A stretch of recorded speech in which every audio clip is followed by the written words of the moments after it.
Իսկ բանը եք ասում, որ այս գործը շինձ է, քաղաքական վարդեր է եւ առաջին ասուլիսներ ասացիք, որ երբ ներպետական արձաններում են արդարություն չկարողանա գտնել, հնարավորություններ սպառվել,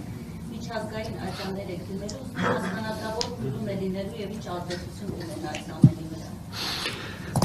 Շատ անկեղծ պատասխան եմ, այդ մասով մի շարք գործողություններ կատարվում են։ Դրանց հատուկ առանձին հրապարակային դեռևս ներկայացնելու փուլը չենք արձանագրել, բայց գործողություններ ինտենսիվորեն կատարվում են։ Դուք գիտեք, որ նաև մենք ունենք միջազգային հեղինակություն ունեցող նաև փաստաբան գործընկերներ, որոնք եւս բավականին ակտիվ եւ ինտենսիվ ներգրավված են գործընթացի մեջ։ Դուք վստահ եմ նկատել եք ինչպես ԱՄՆ-ի,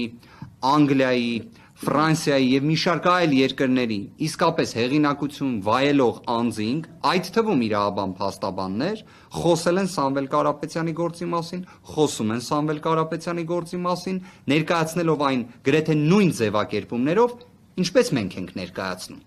Թե քաղաքական հետապնդման, թե իրավական աբսուրդի տեսանկյունից։ Արդյոք այս ամենը լավ է։ Գիտեք, եթե շատ սենց նեղ նայենք մեր գործի տեսանկյունից, այո, լավ է։ Արդյոք որպես Հայաստանի Հանրապետության քաղաքացիներ մենք այդ ամենին դրական ենք վերաբերվում, ոչ,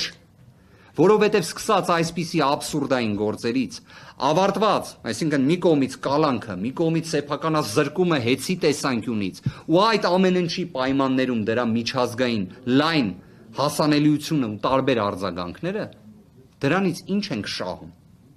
Հասկանում եք, բայց ի վերջո դրա դեմը նույնիսկ ցանկության դեպքում էլ չենք կարող առնել, որտեղ մենք խոսում ենք միջազգային ճանաչում ունեցող մեր հայրենակցի մասին,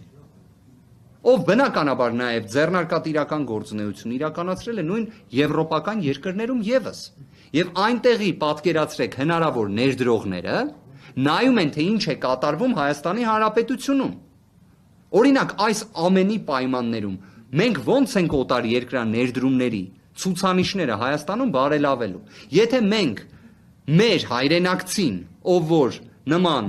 հաջողություններ արձանագրած գործարար է, հայրենասեր է, ազգային բարերար է, իր նկատմամբ վերաբերմունքը, եթե այսպիսինն է լինում, մենք սրանով ինչ ազդակ ենք տալիս։